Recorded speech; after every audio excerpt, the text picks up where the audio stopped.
O norte e o noroeste do Paraná foram desbravados por pessoas aventureiras. Foram aquelas que deixaram muitas vezes o conforto de regiões já desenvolvidas para enfrentar a boca do sertão, o incerto, os desafios para a construção de novas cidades. Muitos foram os sonhos que se concretizaram e muitos também foram aqueles que não se tornaram realidade. Infelizmente, nem todos alcançaram os seus objetivos. Mas, para além desses pioneiros e pioneiras, existiram personagens que foram visionários ao participar do maior empreendimento do setor imobiliário da história do Brasil. Hoje, abordaremos a biografia de Gastão de Mesquita Filho, que pode ser considerado o principal elo entre ingleses e brasileiros, do qual resultou na criação da Companhia de Terras Norte do Paraná. Sejam bem-vindos ao Maringá Histórica.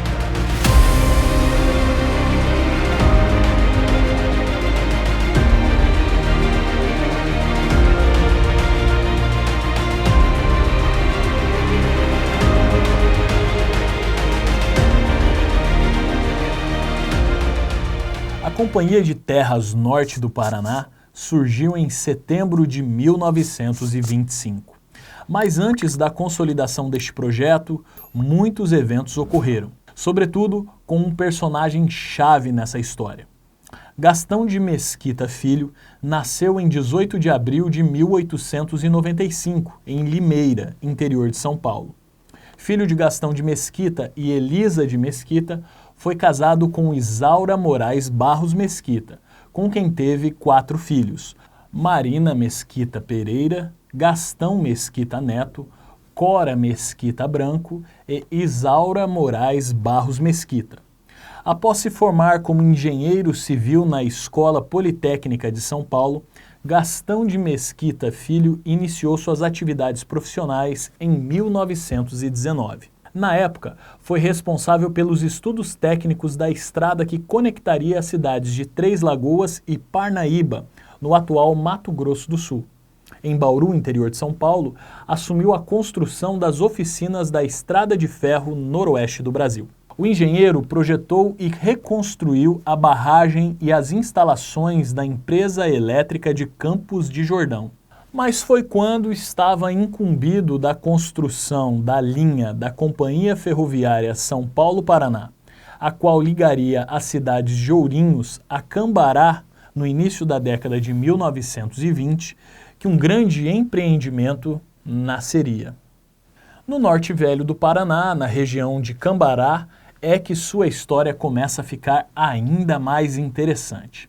Major Antônio Barbosa Ferraz Júnior mantinha uma das mais prósperas fazendas nos arredores de Ribeirão Preto, mas assim mesmo decidiu empreender em uma nova região, onde a produção dos cafezais era mais profícua. Em 1910, sua extensa propriedade no interior de São Paulo foi vendida, momento em que adquiriu uma grandiosa gleba situada na fronteira com o Paraná, entre Ourinhos e Cambará. Ali ele derrubou a mata e plantou algo próximo a 1 milhão de pés de café. Mas Barbosa Ferraz sabia que não bastava produzir. Era preciso, além disso, contar com uma ferrovia que garantisse o escoamento até São Paulo e Santos. Por essa razão, junto de seu filho, Leovigildo Barbosa Ferraz, se uniu a outros fazendeiros daquela região, entre os quais Willie Davids, Antônio Ribeiro dos Santos e Manuel da Silveira Correia. O grupo tinha o objetivo de construir uma empresa destinada a prolongar os trilhos da Sorocabana, além de Ourinhos. Assim, fundaram a Estrada de Ferro Noroeste do Paraná, cujo nome seria logo depois alterado para a Companhia Ferroviária São Paulo-Paraná. Com essa empresa, iniciaram a construção do trecho planejado entre Ourinhos e Cambará, com a extensão de 29 quilômetros. As obras ficaram sob a responsabilidade do jovem engenheiro Gastão de Mesquita Filho, que apresentava em seu currículo alguns trabalhos que o recomendavam para a tarefa que os fazendeiros de café pretendiam levar adiante. A região era inóspita, embora com muito potencial. Por outro lado, os recursos dos fazendeiros não foram suficientes para concluir as obras da estrada de ferro dentro do prazo estipulado. Daí a preocupação em atrair para o empreendimento novos e poderosos investidores. Por essa razão, no início de 1924, se realizaria um encontro decisivo para o desenvolvimento do norte do Paraná. Lord Lovat, visitando o Brasil como técnico em agricultura e florestamento da missão inglesa chefiada por Lord Montagu, chegou à fazenda de Terras Roxas, onde Barbosa Ferraz cultivava sua imensidão de pés de café. Denominada Montagu, a missão a bordo do navio Araguaia era composta também por especialistas em diferentes áreas, sob a batuta de Edwin Samuel Montagu. Em 1º de janeiro de 1924, quando o navio atraca na então capital federal, o Rio de Janeiro, o grupo se apressa em dar início aos trabalhos, permanecendo durante 2 semanas em reuniões com autoridades e empresários. A maioria dos encontros aconteceu na residência de Harry Lynch, membro do poderoso grupo financeiro inglês N.M. Rothschild & Sons, o que dá o tom do interesse dos visitantes. Há informações controversas entre os historiadores quanto ao verdadeiro escopo da missão Montagu, também chamada de missão inglesa. A mais conhecida dá conta de que, em razão da enorme dívida brasileira com a Inglaterra, o presidente da República, Arthur Bernardes, teria convidado especialistas do Reino Unido para estudar a debilitada economia nacional, sempre dependente de empréstimos. Alguns sustentam que, pressionado, Bernardes contava com a ajuda do grupo para alinhavar caminhos que levassem a uma perspectiva de pagamento dos débitos e de quebra, reformular o arcaico sistema tributário nacional, viabilizar um aporte de mais de 25 milhões de libras esterlinas e, quem sabe, animar os britânicos a realizarem novos investimentos no Brasil, uma terra de oportunidades. Montagu havia sido secretário de Estado para as Índias e secretário financeiro do Tesouro da Grã-Bretanha. Estava acompanhado, entre outros, do diretor do Banco da Inglaterra e presidente da Hong Kong and Shanghai Banking, Charles Eads, do conde de Londres, Hartley Winters, e do escocês Simon Joseph Fraser, o Lord Lovat, diretor da Sudan Plantation Syndicate. Ao saber da presença daquela comitiva estrangeira, o grupo liderado pelo Major Barbosa Ferraz ficou em estado de alerta. Era uma oportunidade única. Relatos assinalam que, nesse momento, os cafeicultores paranaenses entraram em cena com uma cartada certeira. Preparando-se para seguir viagem, Lovat teria sido informado de uma publicação estrategicamente plantada em um dos principais jornais cariocas. A Gazeta de Notícias trazia em uma página informações sobre a construção da linha que estava sendo executada entre Ourinhos e Cambará. Motivado pela matéria, em janeiro de 1924, Lord Lovat se encontrou com os proprietários da ferrovia, em reunião organizada por Gastão de Mesquita Filho, engenheiro responsável pela obra. Aquela conversa se deu na sede da Fazenda Água do Bugre, em Cambará, pertencente a Antônio Barbosa Ferraz Jr., que, junto de Willie Davids, do próprio Gastão e de outros personagens, dialogou com o escocês. O diretor da Sudan Plantation Syndicate observou a vasta região a ele apresentada em um mapa desdobrado sobre uma mesa de bilhar. A história oficial afirma que Lovat procurou ouvir do engenheiro Gastão de Mesquita Filho o que lhe interessava saber. Para estimular o desenvolvimento, o governo do Paraná oferecia enorme quantidade de terras devolutas, esquecidas, a quem chegasse primeiro. Fazia qualquer negócio. Até essa época, a ocupação das terras paranaenses se resumia principalmente à região de Curitiba, aos Campos Gerais, ao litoral e a uma pequena parte do Norte Pioneiro, explorada por cafeicultores a partir de 1860. O engenheiro da ferrovia teria demonstrado ao escocês a viabilidade de escoamento das culturas agrícolas à Inglaterra por meio do Porto de Santos, desde que a linha férrea fosse concluída, uma vez que ela se conectava ao quilômetro 400 da estrada de ferro Sorocabana em Ourinhos. Lovat viu a possibilidade de estender o traçado da estrada de ferro em direção ao noroeste do estado, passando por terras de preço módico, de fácil aquisição e a certeza de valorização explosiva. Experiente, sabia muito bem, sem a linha, nada feito. Como se poderia pensar em explorar o sertão sem contar com um meio confiável de transporte? Só mesmo uma estrada de ferro para atrair os compradores. E ela já estava ali, sendo construída. O arquiteto e professor Renato Leão Rego, autor do livro As Cidades Plantadas, defende que Lovat não priorizou a colonização naquele momento. O negócio estava focado na primeira leva na companhia ferroviária. As terras viriam como consequência da concessão com o Estado. Se havia terras a serem exploradas com preços muito reduzidos, era necessária a conexão entre elas. Havia um escopo de um amplo projeto, vislumbrado por Lord Lovat por meio da articulação de Gastão de Mesquita Filho. Foi dessa forma que o futuro das terras onde nasceriam muitas cidades, entre elas Maringá, começava a ser delineado. Lovat regressou a Londres e poucas semanas depois, no dia 25 de abril de 1924, organizou a fundação da Brazil Plantation Syndicate, com capital de 200 mil libras esterlinas. Ainda naquele ano, foi instalada uma agência da empresa no Brasil. Também nasceu naquele período a Paraná Plantation. A Companhia de Terras Norte do Paraná, com a sigla CTNP, sua subsidiária, foi fundada em 24 de setembro de 1925, com um capital de 750 mil libras esterlinas. Nas décadas seguintes, essa empresa seria considerada a maior corporação estrangeira do setor imobiliário a ser instalada em território brasileiro. Era um grupo muito bem organizado, com força política e financeira. Desse modo, começava a nascer de fato o norte e o noroeste do Paraná, do qual o engenheiro Gastão de Mesquita Filho teve grande participação. Ele voltaria à cena deste projeto dentro de poucos anos. Entre 1925 e 1927, a companhia contabilizou suas transações num total de 515 mil alqueires paulistas de terras muito férteis junto ao governo do estado. Eram áreas cobertas de mata virgem. Para garantir o direito de propriedade, os ingleses adquiriram 2 ou 3 vezes os mesmos lotes de grileiros, poceiros, entre outros que julgavam deter terrenos nessa área.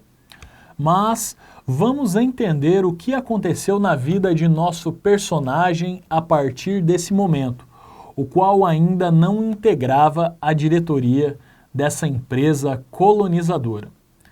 Na Revolução de 1932, Gastão de Mesquita Filho tomou parte.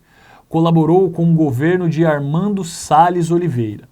Em 1936, retornou ao estado do Paraná, onde, em colaboração com seu amigo e sócio Roland Fonseca Brabazon Davids, irmão de Willie Davids, organizou uma geradora de energia elétrica. No ano de 1937, deu início ao fornecimento de energia com a usina de Cambé. Depois passou a atender com esse mesmo serviço a região de Três Bocas, hoje conhecida como Londrina.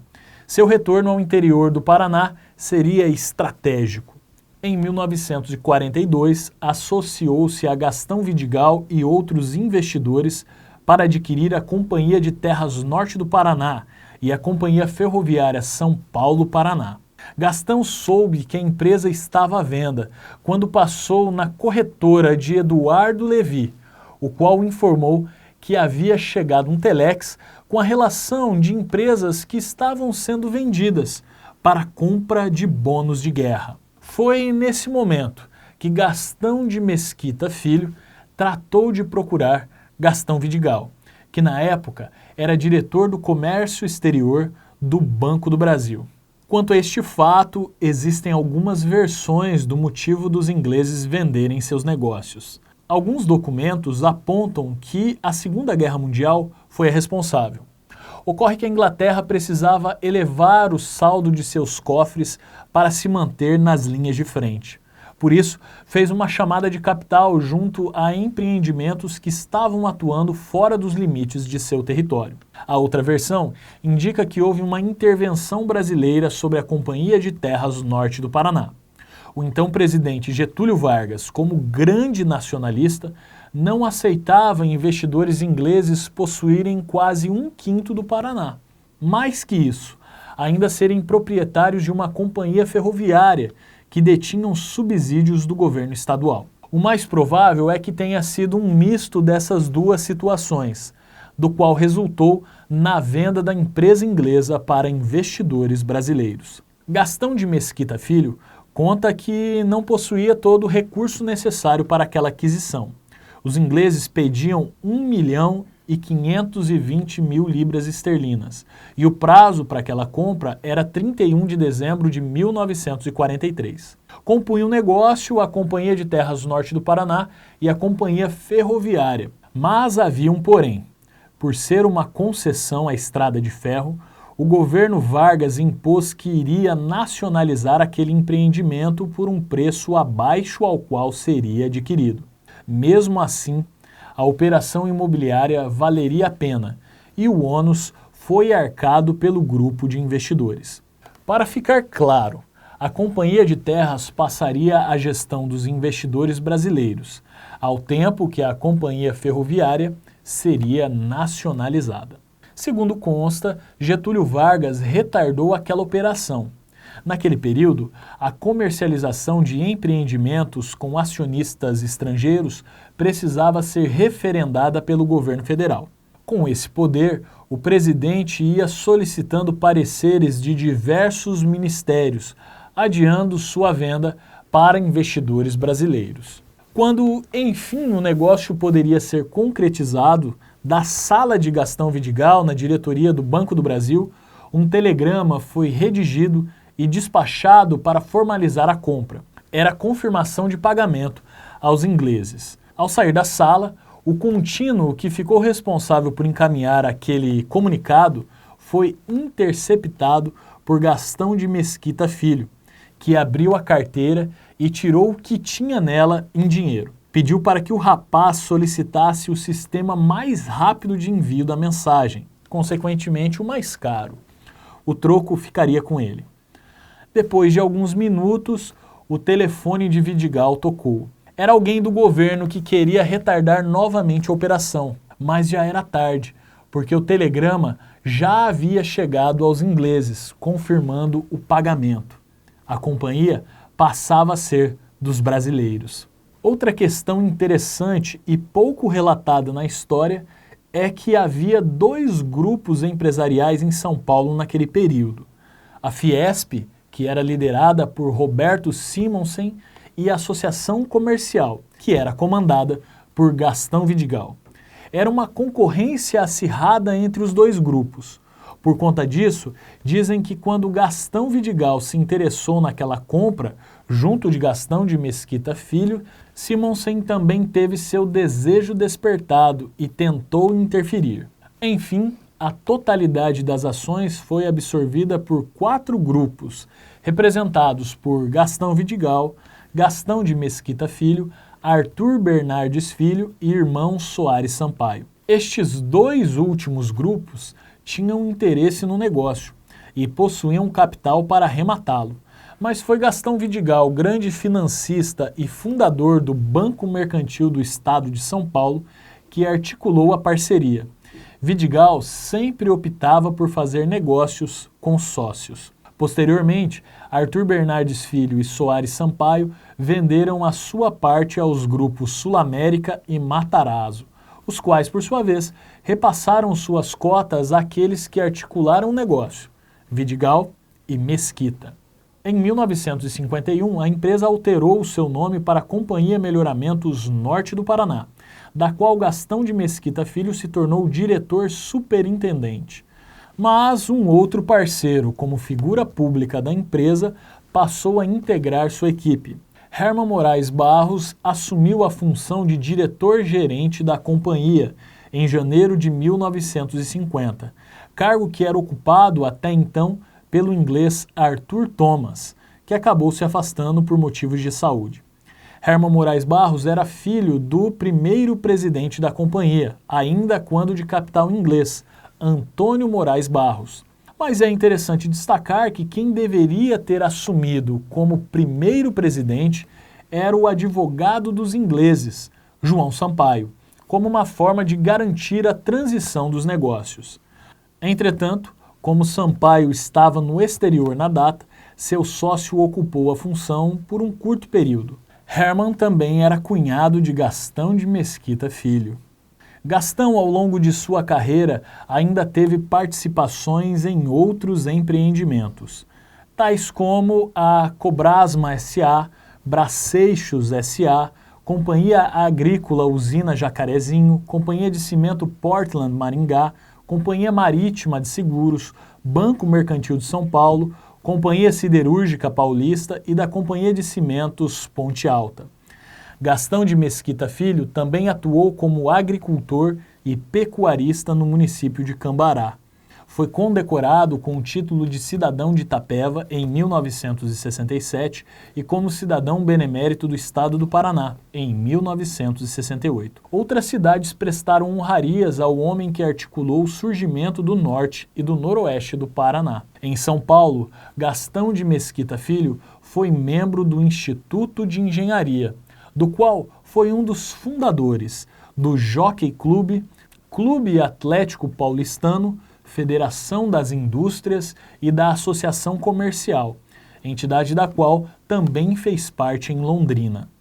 Pela Companhia Melhoramentos Norte do Paraná, Gastão de Mesquita Filho, junto de outros diretores e executivos, coordenou a abertura de dezenas de cidades. Londrina já estava implantada como polo regional, mas Maringá, Cianorte e Umuarama surgiram sob o comando brasileiro. A companhia também abriu outras frentes de trabalho, com a agropecuária, com o cultivo de sementes selecionadas e também com o beneficiamento da cana-de-açúcar, além de diversas outras atividades que ganharam força a partir dos anos 1960. Durante o cinquentenário da colonizadora, comemorado em setembro de 1975, Gastão de Mesquita Filho gravou uma mensagem, a qual foi veiculada em um documentário e também foi inserida no único livro oficial produzido até agora pela empresa. Durante 50 anos, o trabalho de brasileiros e estrangeiros, vindos de todas as partes do Brasil e do mundo, fizeram brotar a riqueza nesta região.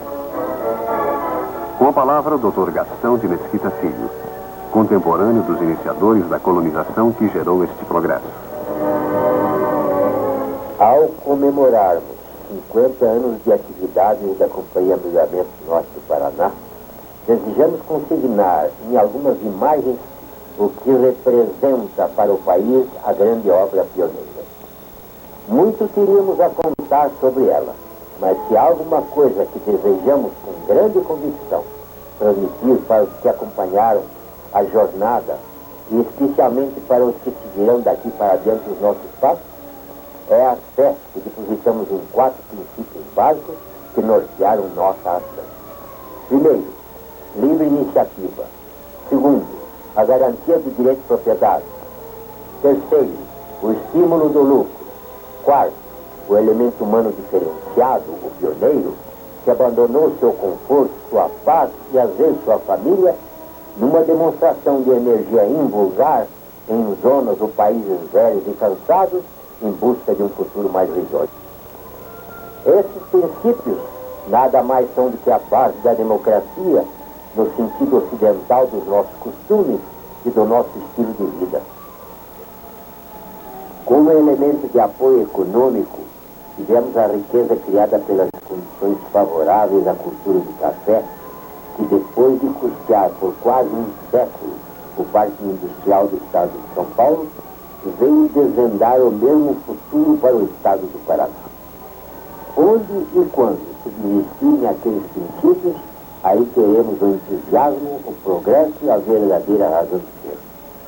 Teremos repetida a façanha dos colonizadores do norte do Paraná, onde tantos puderem encontrar o caminho do êxito, graças principalmente a essas condições básicas para a conquista e aproveitamento da terra. A certeza do lucro, a confiança no direito de propriedade, a livre iniciativa e o bom elemento humano. Gastão adorava filmar, mas não gostava de exposição. Preferia estar nos bastidores.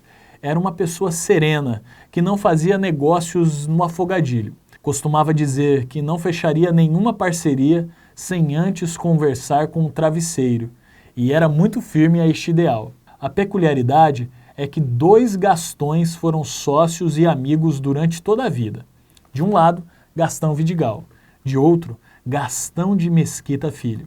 Ambos foram responsáveis pela continuidade do projeto empreendido pelos ingleses no norte e noroeste do Paraná. Gastão de Mesquita Filho não assumiu a presidência da companhia porque aquele era um cargo honorífico da empresa na época. A Companhia Melhoramentos Norte do Paraná, prestes a completar um século de atividades ininterruptas, segue sendo administrada por seus descendentes, atuando no setor imobiliário, pecuária e também com usinas de beneficiamento de açúcar. É uma das mais longevas e transparentes empresas em todo o país. Gastão de Mesquita Filho, que trabalhou praticamente até o último dia de sua vida, faleceu em 12 de julho de 1979, devido a um câncer, na cidade de São Paulo. Mas o seu legado permanece presente, mais forte do que nunca. Você conhecia a história de Gastão de Mesquita Filho? Se gostou, deixe um comentário, curta e compartilhe este vídeo. Não se esqueça de se inscrever em nosso canal. Toda semana, vídeos novos sobre o passado de Maringá. A história em tudo que vemos.